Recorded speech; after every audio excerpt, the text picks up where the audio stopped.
A ver, se supone que el Congreso del Partido Comunista, que empieza pasado mañana y se va a extender hasta el lunes, aclare varias dudas sobre el poder en la isla.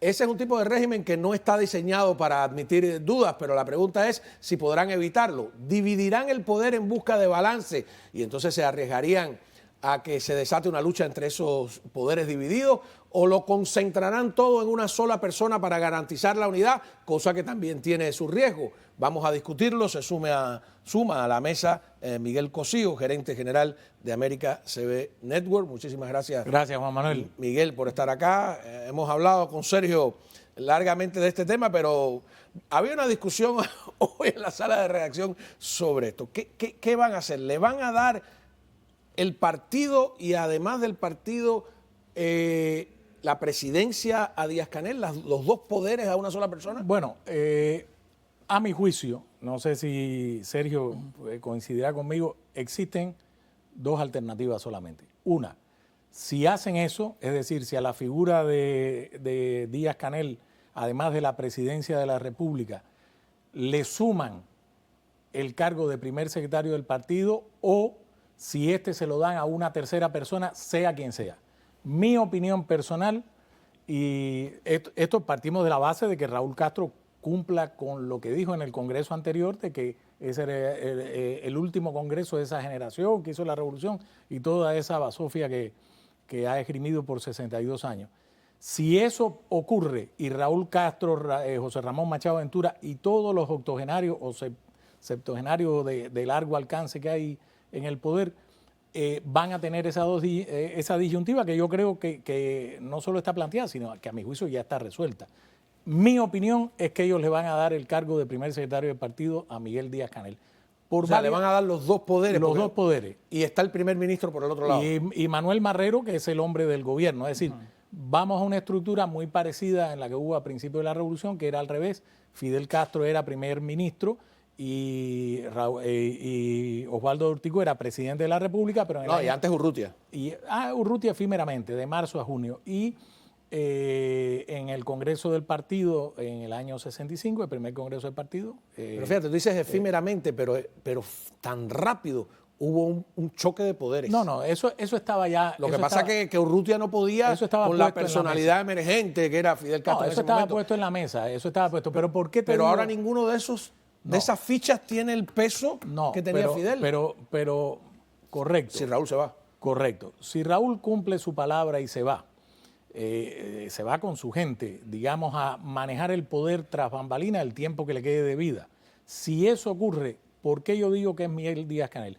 Primero, el propio Raúl Castro, tanto en la Asamblea Nacional como en el propio Congreso del partido, dijo, no una, sino en un par de ocasiones, que si Miguel Díaz-Canel, que era el último sobreviviente de una generación, que ahí le puedes poner Robertico Robaina, Carlos Laje, Felipito Pérez Roque, Carlos Aldana. Esos son difuntos. Ok, todos esos son difuntos. Él es Otto Rivero, en fin, toda esa generación. Y Díaz-Canel es el sobreviviente de lo que él llamó a aquella generación. Él, sin duda, puede ser supuestamente el garante de lo que quieren hacer. Eso tiene, disculpa que te interrumpa, su peligro, porque ya vimos a Gorbachev, que inició la perestroika, y no lo pudieron parar, porque hay una diferencia todo el poder intelectual enorme entre Miguel Díaz-Canel. Pero tenía todo el poder. Miguel Díaz-Canel es casi iletrado. Sergio, no sé si le dieran el partido a otra persona en vez de... ¿A quién sería? Yo no creo, como dice Miguel, Díaz-Canel parece ser como un sobreviviente de una criba que hizo Raúl. Raúl primeramente le aplicó lo que llaman la técnica de la contrainteligencia a todos esos muertos políticos y pudo determinar el carácter y el perfil psicológico de cada uno. Sin duda. El sentido de obediencia de Díaz-Canel y sus limitaciones intelectuales lo hacen el candidato perfecto para heredar este intento de unidad. Yo digo intento de unidad porque los militares que quedan, ese aparato corporativo grande que se está dedicando a producir dinero, que es Gaesa, no tiene el impacto sobre la población que puede tener el partido y los dirigentes políticos que salen a diario en la televisión, y ese es el papel de Díaz-Canel. Se demuestra, estas medidas que estamos discutiendo ahora de emergencia demuestran que Díaz-Canel ya está autorizado a hacer reformas paulatinas para buscar comida. Eso es básico en Cuba. Y eso requiere básicamente utilizar cuadros de su confianza. Jorge Luis Tapia, que es uno de él, viceministro de Agricultura que tiene apenas 48 años, Agdel, que acaba de destronar al anterior ministro. O sea, que de alguna manera tienen que buscar nuevos responsables de la ineficiencia, pero sí tienen que buscar comida de alguna manera. Y esa es una tarea básica que tiene Díaz-Canel en estos momentos. Es un momento en que ayer martes había 959 casos y 11 muertos en Cuba. Pero disculpen nada más una cosa. Quiere decir, los dos están de acuerdo en que van a optar por la unidad y no por el balance pues, a ver, existen muchas posibilidades. Posibilidad 1. Miguel Díaz-Canel es presidente de la República y comandante en jefe de las Fuerzas Armadas. No lo hemos encontrado así en la Constitución. No, sí lo es. El grado de comandante se quedó, eso lo tenemos que chequear, como simbólico. No. El jefe tiene los atributos, ¿no? No. El jefe máximo para declarar la guerra, para dar órdenes militares, es el presidente de la República, siguiendo el cambio en la Constitución. Una diferencia con ustedes. No, el cambio en la Constitución... no mencionan comandante en jefe. Tienen los atributos que tú dices, que tiene esto para declarar la guerra, pero recuerdo perfectamente que dijeron que el grado de comandante en jefe no es un tema de grado. Era un tema honorífico que quedaba... Pero no es un tema de grado, es un tema del ejercicio del poder. Bueno. En el ejercicio del poder, en la Constitución cubana, en el cambio en el 2019... Miguel Díaz-Canel es el primer civil desde 62 años, desde Fidel Castro, que ejerce ese cargo, porque siendo primer ministro Fidel Castro, no Dorticós era el jefe supremo de la Fuerza Armada. Entonces, ¿cuáles son las posibilidades que hay? 1, Miguel Díaz-Canel, presidente de la República y primer secretario del partido. 2, posibilidad 2, dividen los poderes y hacen a Miguel Díaz-Canel primer secretario del partido y a Manuel Marrero segundo secretario del partido. Yo no creo. Entonces concentran en dos figuras los mismos poderes que eventualmente tuvieron, a lo largo de los años Fidel Castro y Raúl Castro. Tú dices uno en el partido y otro en la presidencia. No, ya está. Ya uno tiene el cargo en el Estado y el cargo en el gobierno. Sí, ese es primer ministro. El tema es que el Partido Comunista es el órgano rector de la sociedad cubana. Eso dicen ellos. Pero está en la Constitución de ellos.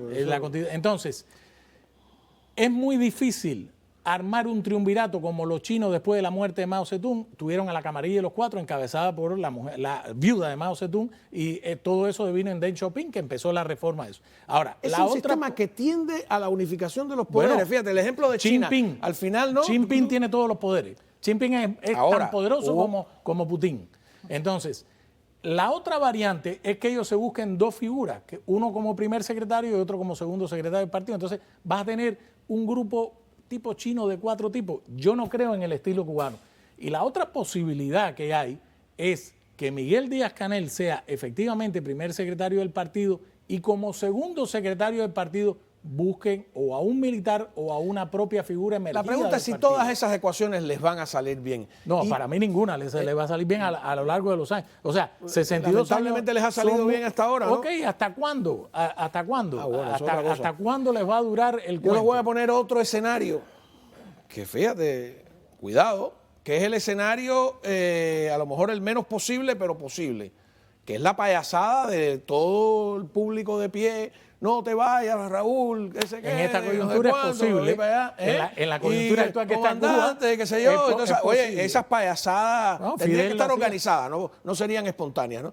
¿No lo crees? No lo creo y apuesto, como dice Miguel, no me había fijado en esa figura del segundo secretario, que es muy importante. Muy importante. ¿Por qué es importante? Porque si el primer secretario y el segundo del partido son dos civiles, correcto. entonces allí los militares se van a dedicar a lo que han hecho toda la vida, a desarrollar el turismo, a ese militarismo corporativo, pero el poder civil le va a dar una nueva cara a Cuba, que lo necesita, pero yo de cara al cambio y a la relación con Estados Unidos. Yo creo que, por ejemplo, una figura emergente que pudiéramos ver ya sea en el secretariado del partido o incluso en el buró político es al propio Rodríguez López Calleja.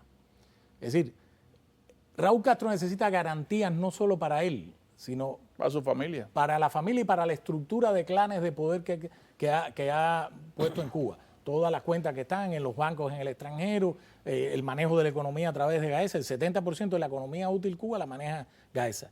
Entonces, para mí es muy difícil que él haya optado por la opción de dividir todos los poderes. No creo, Raúl Castro no es un reformista, ni cercano. Bueno, él dijo una vez, a propósito de Aldana, dijo, aquí si aparece un Gorbachov lo colgamos de una guásima. ese no es el espíritu de Raúl En la Castro. historia desde Alejandro Magno, incluso más atrás, desde Egipto hasta hoy, cuando hay estos tiempos de cambio, vamos a ver, los ejércitos han terminado llevándose. Y aunque digan que no, Raúl no ha renunciado a ser ¿cuál es el grado? General de ejército. El mayor grado militar que hay en Cuba. No está en retiro. No está en retiro. De todas maneras, yo no creo que Rodríguez López Calleja lo aparten de lo que está hecho con tanta eficiencia. No, y pero lo metan en el suben como partido. figura pública, miembro del puro político. Ojalá un miembro del día secretariado. podamos regresar aquí y discutir que en vez de estas camarillas sea el pueblo el que decida, ¿no? Esa sería la aspiración. Tiene el Vamos a ver. fenómeno de una situación en Cuba desde el punto de vista político que no existía desde hace muchos años. Yo tengo un poco a veces de temor que con todo estos análisis terminamos glorificando a lo que al final es tan delicado una pandilla como que, de delincuentes. y no lo hemos hablado, lo son. Miguel, es tan delicado como que no hemos hablado que con mucha premura han sacado un decreto ley de control del espacio radioeléctrico, de las emisiones. Eso. No quieren que Cabo entre en Cuba. No quiere que Cabo entre en Cuba. Ni por radio ni por televisión. No quieren que el gato salga de Cuba. También. No quieren que los de San Isidro se comuniquen con sus ¿Con compatriotas. nosotros? No, nosotros somos. Oye, en medio de una situación no tan quieren delicada, que los de un pacto. De acuerdo, buen punto. los blogueros lo han criticado mucho.